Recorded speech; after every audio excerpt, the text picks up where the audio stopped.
Welcome, friends. This is Mike Williams. For those that follow my work on the Beatles conspiracy, you are probably aware of the mystery surrounding the identity of Billy's biological parents. This is a piece of the puzzle that has yet to be solved. Although some will point to Aleister Crowley as Billy's biological father, that premise remains unproven, even though the narrative in memoirs could lead the reader to come to that conclusion. But what if the Crowley angle is a dead end, and one of the fictional threads contained within the book to make the identity of Billy's parents more challenging? In this interview, Stacy, who is a Beatles researcher, puts forth a case based on other more subtle clues contained in memoirs that points the reader in a completely different direction as to who Billy's parents might be. Stacy contacted me a number of months ago and explained she believes she figured out the identity of Billy's parents. She then emailed me a summary of her findings, and I found her research to be compelling. I asked Stacy if she would be willing to present her findings, and she agreed. Her journey took her back to William Wallace, Sir William Douglas, Robert the Bruce, Sir James Douglas, and the 14th Duke of Hamilton. And so without further ado, here's Stacy. Before we get started though, Stacy, what I'd like to ask you is, how did you get started in this whole McCartney and Beatles conspiracy bit? On YouTube, your video, Did the Beatles Write Their Own Music, popped up for me. I saw that. I knew instantly because Rubber Soul was my favorite album. There's no way they put that together in 30 days. I don't know anything about music, but I knew you were right on with that. So that's what got me started. But that's when I bought the book, and I've watched your videos ever since. Okay. Yeah. So that video was back in April of 2020. And then you bought the book after that. I did buy the book after that. What did you think of the book when you started reading it? Just out of curiosity. Well, it took me time to wrap my head around it, because at first I doubt, are they really two people? Really? And yeah. Over time, you see the ears and all the evidence, and yes, they're two different people. And I just really dove into the book, but you know how it is. You dive into it and then you have to walk away for a while because it's just too much. Yeah, it can get a bit dark, right? Dark. Yeah. I tell the audience the same thing, that there are dark aspects of the book, and sometimes you just have to put it down and then come back to it. Now, I mentioned before we got started here, Stacy, that the book strongly alludes to Crowley possibly being Billy's father. I never said definitively that Aleister Crowley was his father, because that's true. The book was leaning into it, but I just could not grab onto something that I thought was hard evidence. And I never thought that he was his father because of Barbara Bush. I don't think he's her father. Young Barbara Bush looks a lot like young Marvin Pierce. So to me, it was just to sidetrack us, or to maybe get us to revere Aleister Crowley somehow. Whether Crowley is his biological father or not, and you're going to show us that he's not, Crowley's influence on Billy in his life, I think, is very significant. Yes. Yeah. So that piece of it, in my mind, is still very important. So to get started here, what clues did you find? How did you put together what you're going to show us? Because I think it's an extremely good piece of work. Well, it started when, we were trying to figure out who the father was, which you concentrate on the Sir William chapter. That's all about William Wallace. But that didn't make sense because William Wallace left no children. And so I started concentrating on that chapter. I started looking at the people around William Wallace to see if there were any clues. And I found this Sir William Douglas, William the Hardy, which is my first big clue. Oh, the Hardy. Now, his father was named William and his son was named James. So then I got it into my head. Well, since Billy's son is named James, maybe Billy's father is also named William. Well, in the book, it tells us about the Hardy warrior. Right. And the thing about this William the Hardy, he was the first nobleman to join William Wallace in his fight for Scottish independence. Okay, so what the image you're showing us here of William Douglas, is this the person we're talking about? Yes, that's Sir William Douglas, the Hardy, and his son is named James. So after he dies, his son, he was first lieutenant to Robert the Bruce. So the story goes that when Robert the Bruce was dying, he asked the good Sir James, was his nickname, he asked him to take his heart to Jerusalem for burial. And they say that James, the good Sir James, wore Robert the Bruce's heart in a silver casket around his neck for the rest of his life. He intended to do that. It would never happen. He was killed, I think, in Spain. Okay, so just back up a second to make sure I'm connecting dots here. So Sir James Douglas is the son of William the Hardy. Okay, and just to repeat what you said before, William Hardy's connection to William Wallace is... He was the first nobleman to join William Wallace in his fight for the Scots. Okay. The English. Okay, so that's the connection back to William Wallace. Right. And then it continued with his son being the first lieutenant to Robert the Bruce. Okay. So with his nickname being James the Good, it makes me think of that line in the book. It's in bold. It says, "I want a good heart." And then I think of the song Heart of the Country. So after he wore that heart and a casket around his neck, and you can see it in that image there. In the statue right by his chest area. Yeah. And it was after that they added a heart to the arms of the Douglas family. Before that, it was just the 3 stars. So because of the good Sir James and Robert the Bruce, they added this heart. And that also makes me think of that art show he did. There were so many paintings in that art show Queen Elizabeth went to. But anytime you see an image of the Queen at that art show, they're always and only in front of this painting of a heart, back to Heart of the Country. Right. And again, folks, for those of you that are not familiar with Billy's solo career, he has a song, Heart of the Country. I think it's off the Ram album. And so then I'm wondering, well, what's all this about Wallace? Why is the whole chapter concentrating on Wallace? So I looked up the definition of the name meaning of Wallace, and it means foreigner or stranger. And it also says in that chapter, I was a descendant of an extremely different Sir William. It must be somebody else. And he also says in that chapter that his great-grandparents were named John and Arlene Crawford. Now, John means blessed by God. Arlene means pledge or promise. And Crawford, the English meaning is crossing of the crows, but the Gaelic meaning is crossing of the blood, which I think you can take to mean a blood oath, too. So now I see these names as really nothing more than a metaphor, some of them. Okay. And then I started to wonder, well, is there still a Lord Douglas? Is it still a title? Is that still a thing? And that's when I found the Lord Douglas at the time, the year of Billy's birth, was this Alfred Douglas Hamilton. And let me first explain how those names were hyphenated. So in the 1600s, the second Duke of Hamilton left only a daughter as an heir, Anne, and she married William Douglas, Lord of Selkirk, and then they became the Duke and Duchess of Hamilton, Lord Douglas Hamilton. So that's how those names got hyphenated. Okay, so make sure I follow. So on the left is Anne Hamilton. Yes. She married Lord Douglas, Earl of Selkirk. So he was from the Douglas clan because she was her father's only heir. So at that point, they just hyphenated the names, and that's how those families joined. Okay, so on the right, we have Earl of Selkirk. Right. And he's from the Douglas clan. Okay. But then he adopted that name. They hyphenated it. So the Hamiltons and the Douglases now, they've come together. They've come together, and I've read that it's one of the most titled families in all of the UK. Because when they joined those two families, a lot of titles came with it.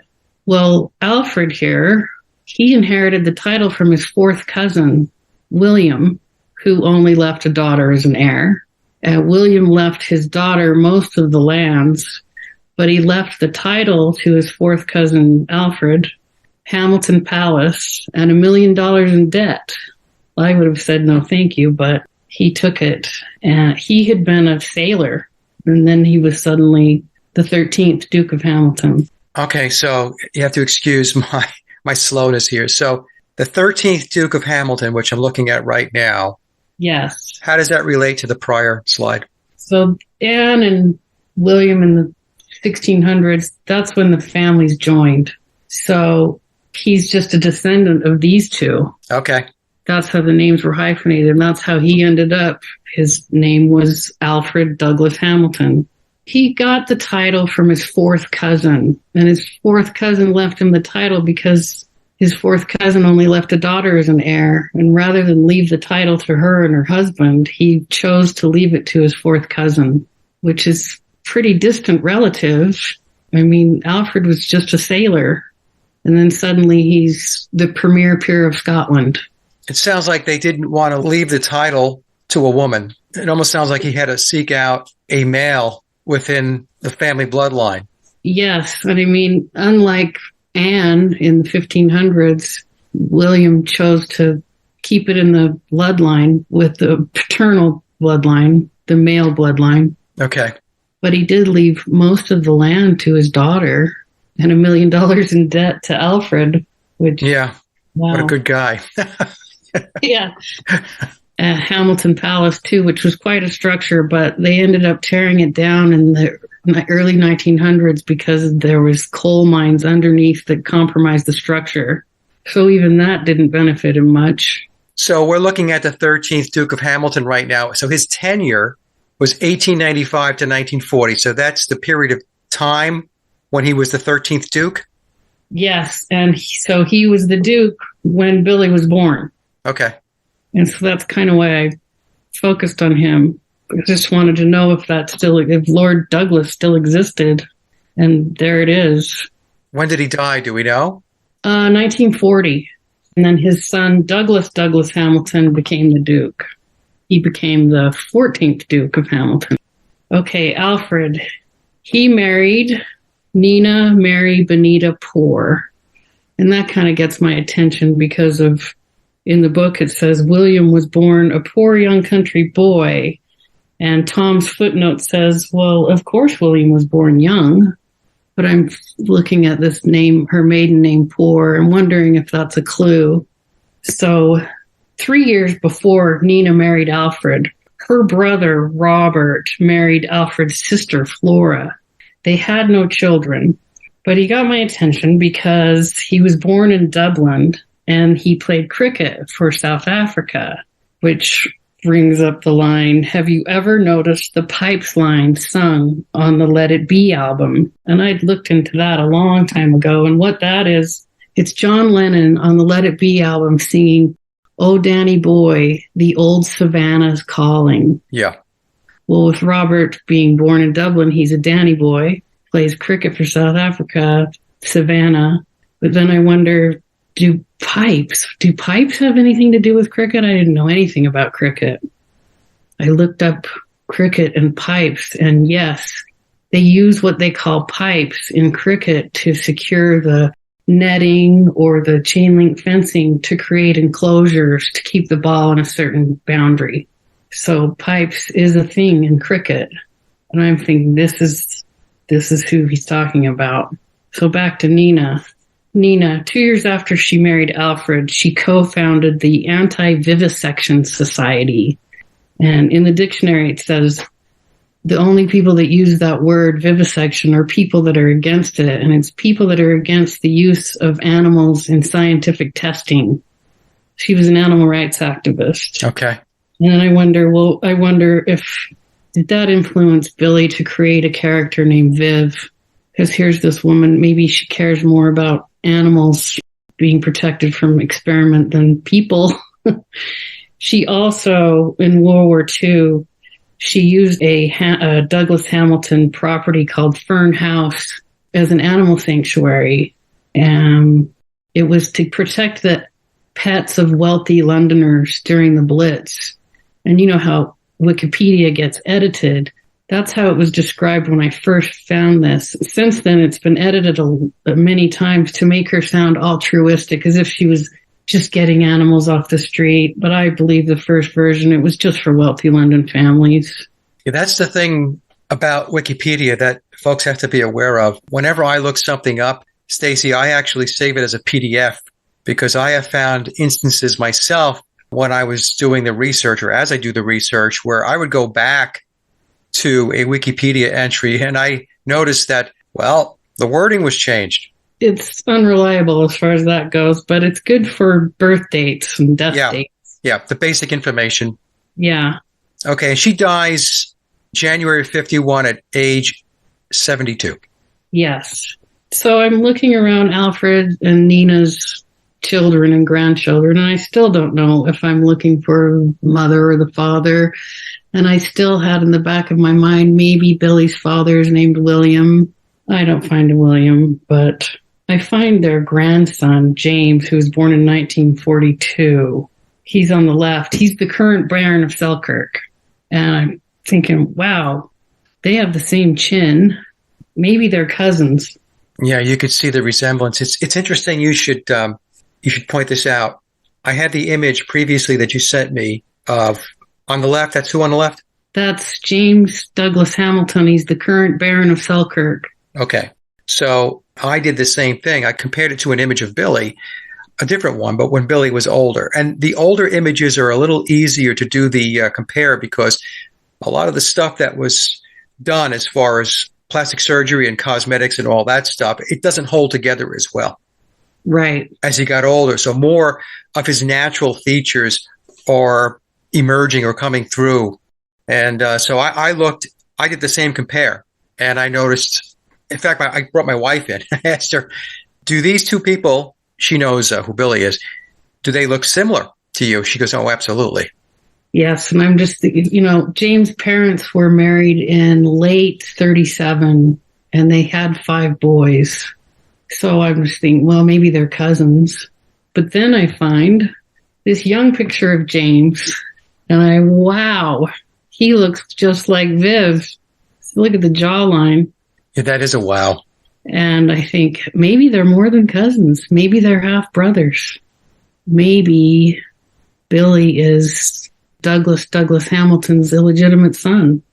Oh, that's crazy. Until November, December 37. When I first saw this picture of James, I thought he looks just like Viv, but I wanted to find an image of Viv that would work. And so I think I got it from a music video.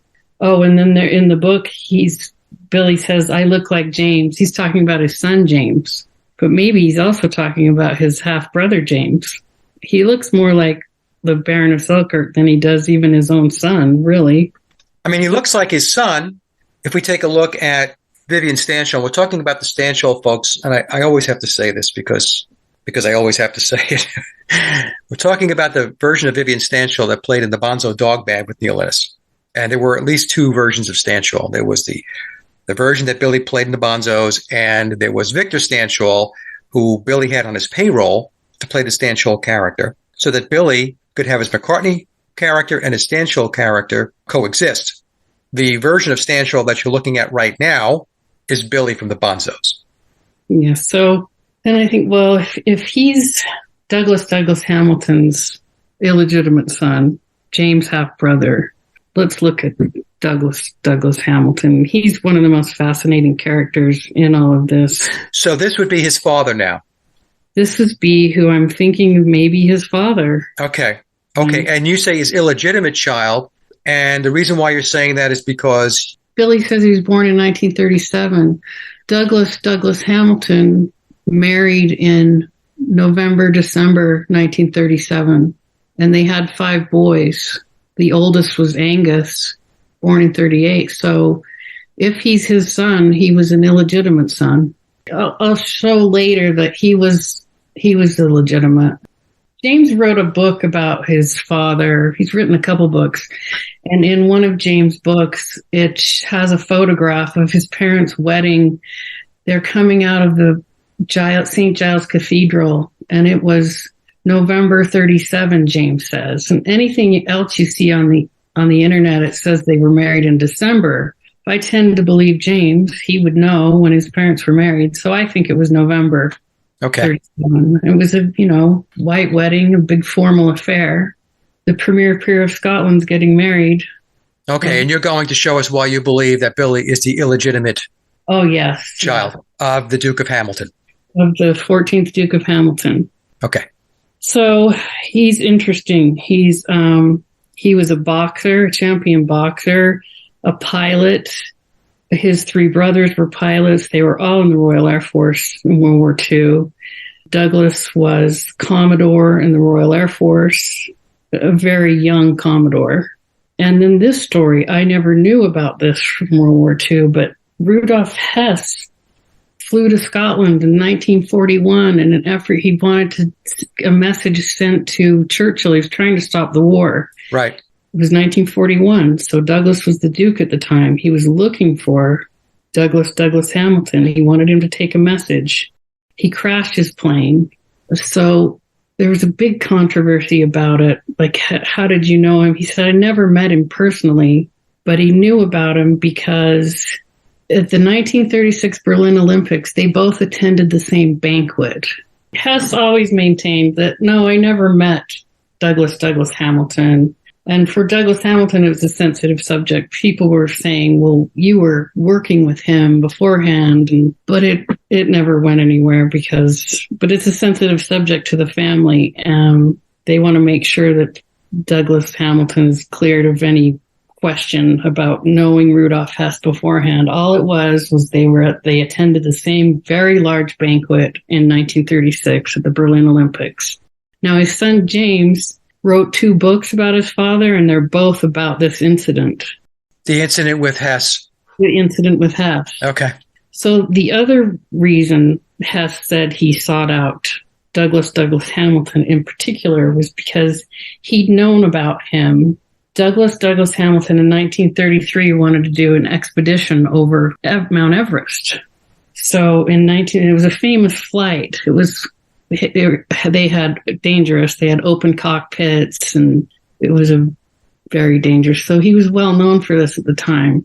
The first thing he did, he sought funding for it, and he got that funding from a wealthy London widow, Lucy Lady Houston. She started out as a chorus girl, ended up one of the wealthiest women in London. She gave him the money. She funded this expedition, and they took 2 planes, 4 men. One of the men was a cinema photographer. He made a documentary about this expedition. It came out in 1934, and it won the Oscar in 1934 for Best Documentary, and it was called Wings Over Everest, which, of course, brings up, I saw that interview with Billy, with Howard Stern, where he says we considered naming Abbey Road album Everest, which odd when you hear it at the time. Why Everest? So I don't know if that really happened or if he's just dropping a clue. Well, and he also has his live album, Wings Over America, so maybe that's also a play on Wings Over Everest. Yes, and the tour Wings Over the World, which got canceled in 1980 after he was arrested in Japan. So just more clues for me. They're adding up. So let's go back to Nina. Nina, to me, looks a lot like Stella. I've always thought there's something in Stella's eyes. It looks like there's something else behind them, something or someone else behind her eyes. And Nina has the same eyes, the same look in her eyes. Also, their noses are very similar, especially the tip. Maybe not so much in this photograph. We see other photographs of Nina. She looks a lot like Stella in the eyes and the nose. And I found out later Stella's middle name is Nina. Stella Nina. Oh, okay. Very interesting. That is interesting. So at this point, this has got to be his father.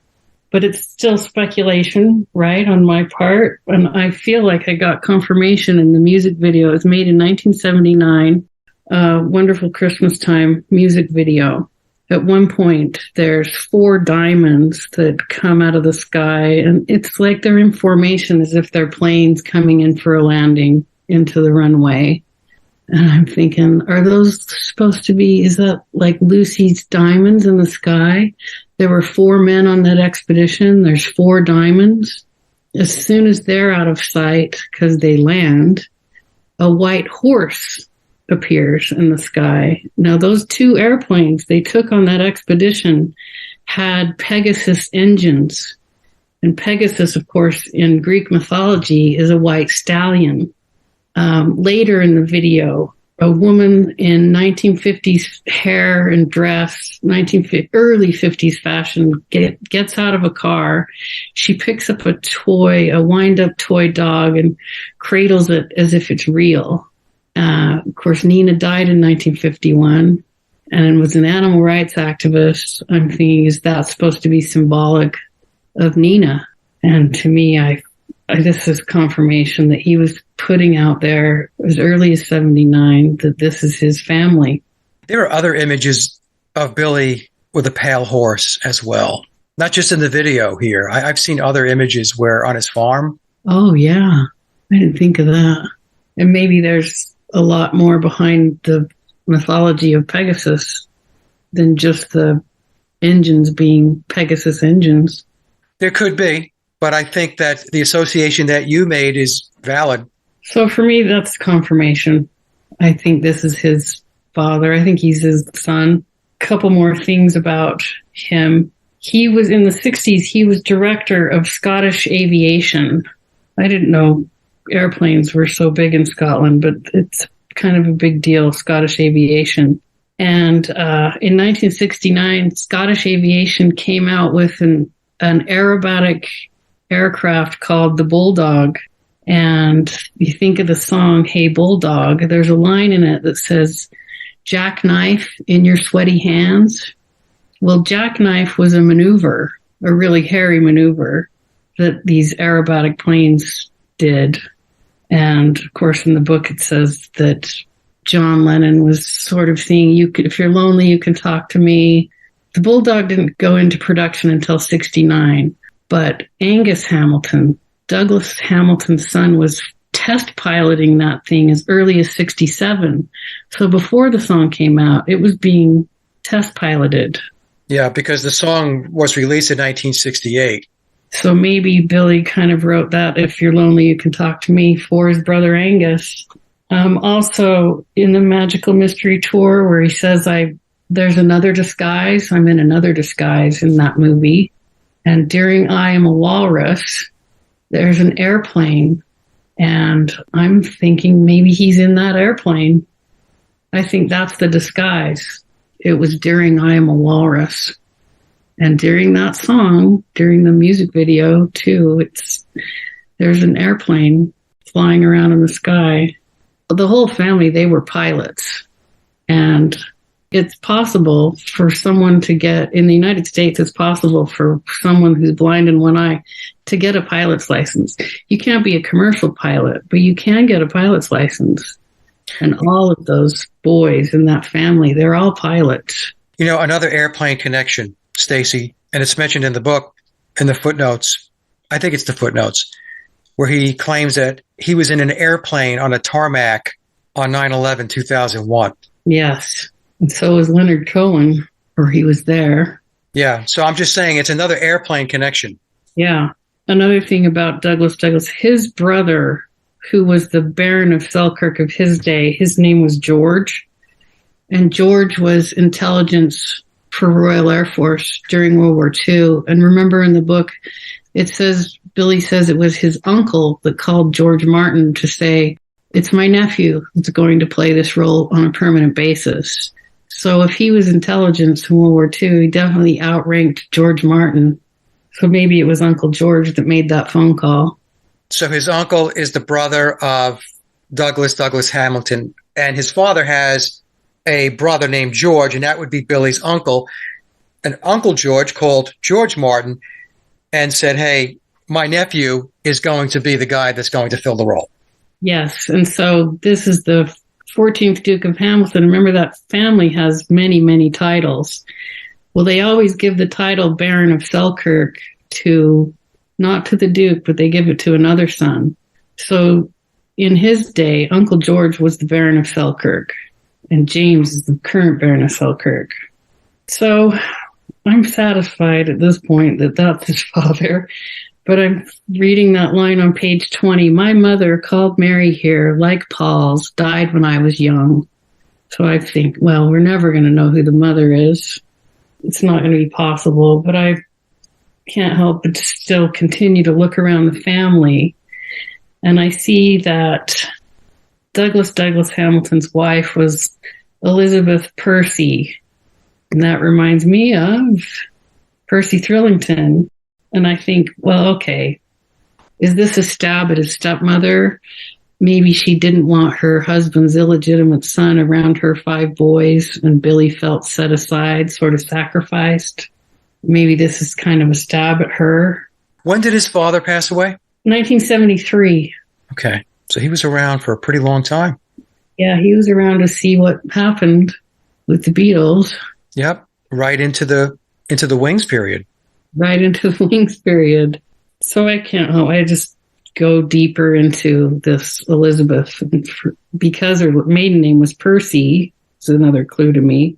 Also, Elizabeth's mother's name was Helen, and he does say in the Sir William chapter that his grandmother's name was Helen. He said she was the one that entered his name in the family Bible when he was born. Well, he has the song Helen Wheels as well. And Helen Wheels. Was she Hell on Wheels? I think maybe she was. So Elizabeth, she was the daughter of the 8th Duke of Northumberland, and her mother was Helen, who was the daughter of the Duke of Richmond, which when a daughter of a duke marries a duke or an heir to a duke, it's called a ducal marriage. There's only 24 non-royal dukedoms in the UK, so it's sort of a rare thing to have a ducal marriage. Of course, Elizabeth had a ducal marriage too, because she was the daughter of a duke and married the heir to a duke. So this is a powerful line. Well, that's what I was just going to say. So he comes from an aristocratic bloodline. They are serious blue bloods. So this Percy line, the Dukes of Northumberland, the Percys, it's known as a female line because remember in the Douglas side, there were only 2 times, the Douglas Hamilton side, there were only 2 times where the only heir was a daughter. And we saw what happened both times. One time they hyphenated the name with the Douglases, and the second time he gave the title to his 4th cousin. But apparently it happened so many times on the Percy side that it's now known as a female line. Every time an heir daughter married, the husband took the Percy name. So they never hyphenated it, but it is known as a female line. Going back through that, I found this Henry Percy, the 9th Earl of Northumberland, and it got my attention because his nickname was the Wizard Earl. He was known as the Wizard Earl because he had a large library and because he was patron to many, many scientists. That included a Thomas Harriot, who was said to have invented binary notation and arithmetic. Okay, hold on a second. Yeah. Say that again. Okay, Thomas Harriot was said to have invented binary notation and arithmetic. So I'm thinking, okay, Henry Percy's encoder was named Thomas Harriot. Oh, wow. Yeah. Gets your attention. It sure does. And I'm reading here on the bottom right, the Wizard Earl. It says, from his scientific and alchemical experiments. Yes. So, of course, following back, it gets old. You can't follow a line back. I just ended up jumping right to who founded the House of Percy. I just went to write who founded it, and it was this William de Percy. Now, he arrived in England the year after the Norman invasion. So 1067, he arrives in England and becomes a feudal land baron. 1067, 900 years before Sergeant Pepper. And that brings up the line, it's the only whisper message that's written backwards. And it says, Monsieur, how about another one? That makes me think of the cover of Abbey Road. The license plate on that Volkswagen Beetle says LMW 28 if. Maybe it means Le Monsieur William. 2 + 8 is 10. I is the 9th letter. F is the 6th letter. 1096. William de Percy died in 1096. Now, when I first saw this, it gave a death date of 1096. Now you can see someone added a 9. Yeah. But it wasn't that way when I first found it. How odd for someone to add a 9. I mean, well, especially for this entry, because how many people are looking up William de Percy? Yeah, and who's going to mix up a 6 with a 9? Well, we're reading these old documents, and we don't know if this is a 6 or a 9. So you think the license plate on the Volkswagen on the cover of Abbey Road is a clue to William de Percy's death, the year of his death? Yes, and that message says backwards. It says, Monsieur, Monsieur, how about another one? And of course, when he arrived in England, it was exactly 900 years before Sgt. Pepper came out. So how about another one? Connect that dot for me. Meaning what? Another William. Here's another William. I don't know. Does he think he's reincarnated from William de Percy? How about another William anyway? 900 years later. So right now what we have, Stacy, just so I can collect my own thoughts, we have 2 lines coming together. 2 lines of ancestry, family tree, whatever you want to refer to it as. We have the Hamiltons and we have Percy. Yes, the Douglas Hamiltons and Percy. Douglas Hamiltons, right. And Percy. And Percy. 2 very powerful lines, each in their own right. Ancient lines. And the Douglas is going back to the 1200s. And the Percy's going back almost 1,000 years. So now I think maybe this isn't his stepmother. This might be his mother. But it's all still speculation. Back to that line. My mother called Mary here like Paul's died when I was young. Maybe we should read it as my mother called Mary here for the purposes of this book. Like Paul's died when I was young for the purposes of this book. Because Elizabeth didn't die until 2008. So, okay, so explain that some more to me because I don't think I'm getting it. Well, that line on page 20 where he says, my mother called Mary here like Paul's died when I was young. It makes you just think, well, we're never going to know who she is. I see. With all of these clues, I'm starting to read it like this. My mother called Mary here for the purposes of this book. Like Paul's died when I was young for the purposes of this book. I think it's to get you sidetracked from just accept that she's gone and we'll never know her. But now I think this is her. Here's a young picture of Elizabeth and Mary. Now they have different coloring. Elizabeth was very, very blonde as Linda. Blonde eyelashes, eyebrows, very blonde. This is Elizabeth Percy? This is Elizabeth Percy when she was very young. And Mary, Billy's daughter Mary, and there's something about the look in the eyes, maybe the mouth. I don't know. Of course, she didn't die till 2008. So there's Elizabeth as an old woman. I mean, look at the eyelids, the mouth, and the jowls. I think this is his mother. She married Douglas Hamilton in November of 37, and they had 5 boys together. Okay, so if Billy's illegitimate, why would he look like her? I'm saying they had Billy and in 37, and then they married in late 37. Got it. So she had Billy before they married. And they had 5 boys. And now that's not his stepmother. Okay, I went down a different path. I was thinking that his father had a paramour. Yeah, I thought that for a long time too. But you're saying no, it's very possible that his mom is his father's wife, but they had the baby before they got married, out of wedlock. Yeah, so he could never get the title. Today he would be the 15th Duke of Hamilton, but his parents weren't married the day he was born. All they had to do was be married the day he was born, and he'd be the premier peer of Scotland today. Curious that they didn't get married. So for confirmation, again, another music video. This one made in 1980, Waterfalls. I've watched that video many times. When you watch it, you just know there's a lot going on in that thing that you don't understand. Yeah, I watched it too. Yeah, a lot of symbolism. And I'm watching that thing and, it's a very sad song with this oddly comical, the video has this oddly comical ending.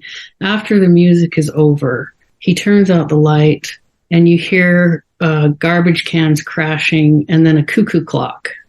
And it seems out of place because the song is so sad. And why is this comical ending? Well, then I started to wonder about the cuckoo birds. I looked up cuckoo birds to find out more about them. There's a species of cuckoo bird called a brood parasite, and they lay their eggs in the nest of other species for them to raise. So, very tragic ending, given what happened to him. Then I'm watching it again, and I see this part where he closes the window.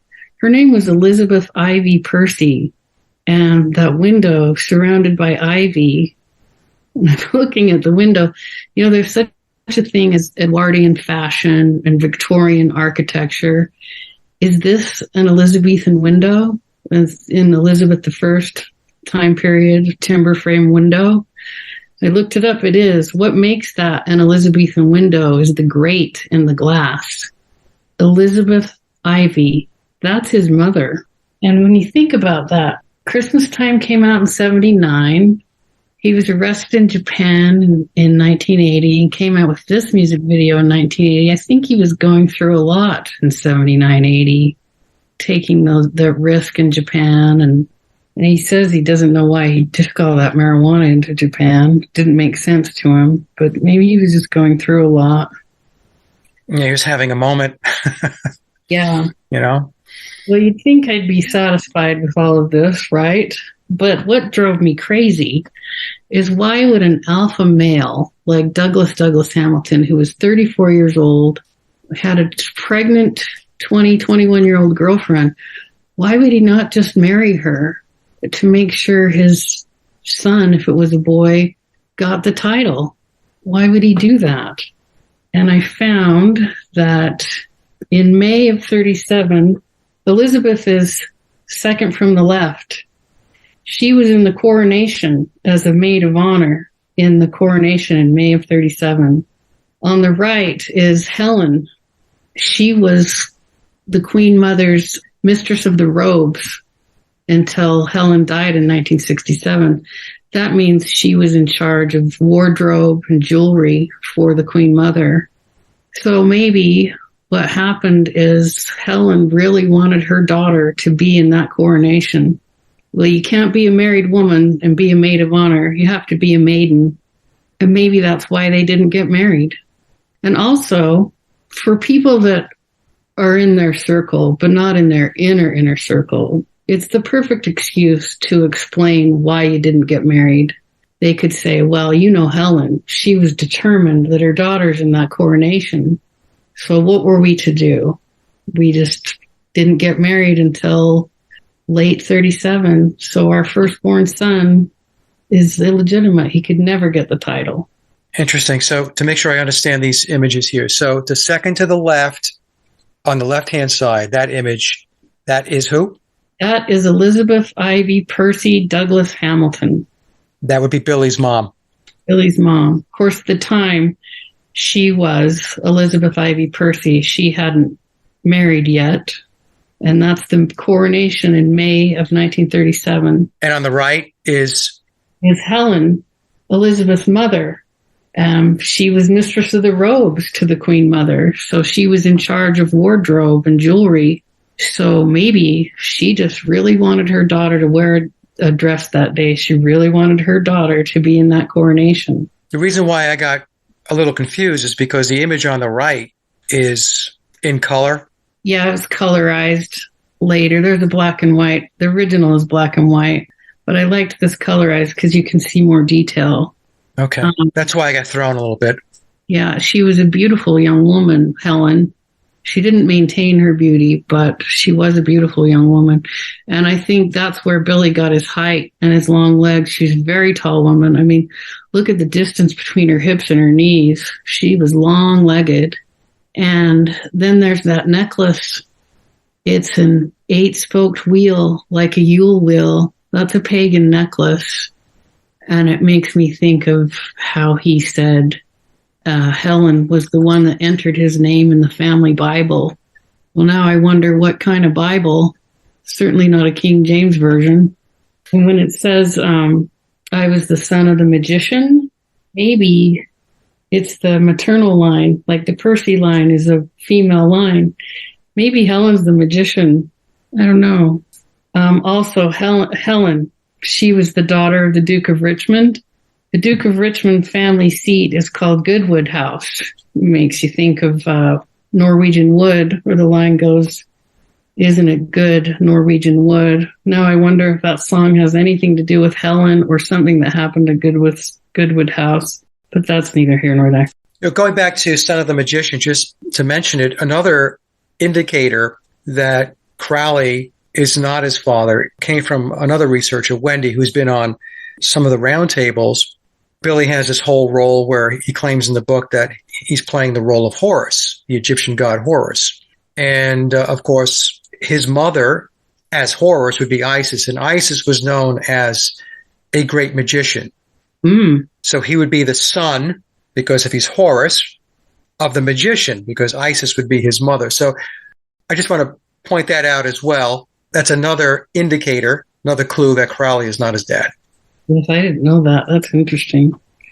I don't know if you ever noticed, but sometimes in Viv's music videos, he'll sort of crinkle his nose and smile with his top and bottom teeth, kind of in a jokey smile. And there's Helen on the left making the same face. They look a lot alike. I think they do look a lot alike. Even the nose looks alike. I mean, she's got a bigger nose, but the shape is very similar. Yeah, he looks like Helen. Now, there's only one picture I can find of this family. It's Douglas, Elizabeth, and their 5 boys on the left. The young boys are wearing those Scottish knit sweaters. And then, of course, in Waterfalls, Billy, who's trying to look sort of like a young boy, he's wearing a knit sweater vest. Wonderful Christmas Time was made in 1979. Waterfalls was made in 1980. He looks younger in Waterfalls. It's almost like he was trying to look like a early 50s teenager. The thing I noticed about with Waterfalls also, Stacy, is his hair is part on the right side of his head where normally it would be on the left side. And I think you're right as far as trying to look younger, because one of the things I noticed in that video is his skin, his facial skin looks very, very smooth, which leads me to believe that there was a lot of cosmetics, perhaps latex, that was applied to give him a very, very young look. Those were my thoughts when I watched the video, because he looks very young there. He does. He really looks like he's trying to look like a teenager in the clothes. I mean, those pants, there's no belt loops like pants you'd put on a young boy. His dad doesn't look very tall to me. No, his dad wasn't tall, and he was short-legged, and his mother was tiny too. I think he got his height from Helen and his long legs from Helen. So from his grandmother. From his grandmother, for Elizabeth's mother. She's a very tall woman. And now I'm thinking, because this photograph, it's not a professional photograph. They would put out a more formal pose. I wonder if young Billy took this photograph. I don't know. And it's interesting, it's the only one you can find of the whole family. Well, who put it online? Maybe it's Billy's picture. Maybe he put it online. I don't know. Yeah. So we've talked about this before. 4 to 9. There's 4 letters in Paul. There's 9 letters in McCartney. Well, William Macmillan, there are 15 letters. In Douglas Hamilton, there are 15 letters. Also, in the late 50s, early 60s, there was a Prime Minister of the UK. He was a Scot named Harold Macmillan, and his nickname was Super Mac. So maybe this means William Super Mac. Also, Billy's 4th classical album was called Ecce Cor Meum, Behold My Heart. And this is on the left is the program for that, for one of the performances. And you can see M, C, C for McCartney. You can also see M-E for me. Flip it upside down and you can see a W for William, an A, I think, for Alfred after his paternal grandfather, D for Douglas, an H for Hamilton, and then a lowercase p for Paul. So I think his birth name, illegitimate or not, I think his birth name might be Lord William Alfred Douglas Hamilton. Now, Elizabeth and Douglas married in late 37. Their firstborn son was Angus, and his middle name is Allen, which is Elizabeth's father's name. Oh, and then there's this. So 1 dot on the side for Billy, 5 on the top, maybe for his 5 Douglas Hamilton brothers, 3 on the side for the other 3 Beatles. And that, Mike, is that. Very good, Stacy. Seriously. So just to recap, Billy's father is Douglas Hamilton. His mother, Elizabeth Ivy Percy. His grandmother was Helen Percy. Helen Gordon Lennox Percy. She was the daughter of the Duke of Richmond. Okay, so his grandmother was Helen Gordon Lennox Percy. And Billy's birth name again, what do you believe it is? Billy's birth name is Lord William Alfred Douglas Hamilton. He's illegitimate, so he can't get the title, but he still was born a lord. But wow, this is crazy. You know why this is so crazy? It's because these are names that nobody's talking about that I know of. And it takes a little time to get your head around his family tree. When did his grandmother pass away? Helen? Yeah. 1965. Okay, so in the book, he says that there was a woman that was his advocate. A woman of renown. A woman of renown. That's right.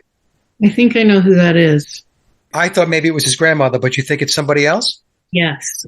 I think it's Diana's grandmother, Lady Ruth Fermoy, who was a renowned pianist in her day, and she was the one that identified him as a prodigy. Remember, it says that in the book. The woman of renown is the one that identified him as a music prodigy. Well, in Rocky Raccoon, it says she and her man, who called himself Dan, Lady Ruth Fermoy, she became a lady when she married Maurice Fermoy. I think his name was Maurice. He was a peer in Ireland, in the peerage of Ireland. He was a peer. So she and her man, who called himself Dan, he's a Danny boy. Her name was McGill. Ruth's maiden name is Gill. She called herself Lil. Ruth's mother's maiden name was Little John, but everyone knew her as Nancy. And Nancy means grace. And they would call those people that outrank them, yes, your grace, no, your grace. They would address them that way. So I think it was Lady Ruth Fermoy that's the woman of renown. And maybe you'll find this interesting. Through his grandmother Helen, the Richmond side, he's like something like 5th cousins with Lady Diana. So before we head out, Stacy, I just want to say that you did a fantastic job with the research. I find it to be very compelling, and I think it's possible that you may have broken the code as to who are Billy's parents. So Stacy, again, thank you so much. I am very happy that you reached out to me. I'm glad that we finally got to cover this topic.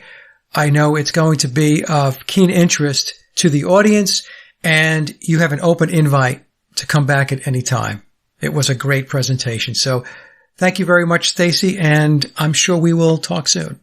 Thank you, Mike.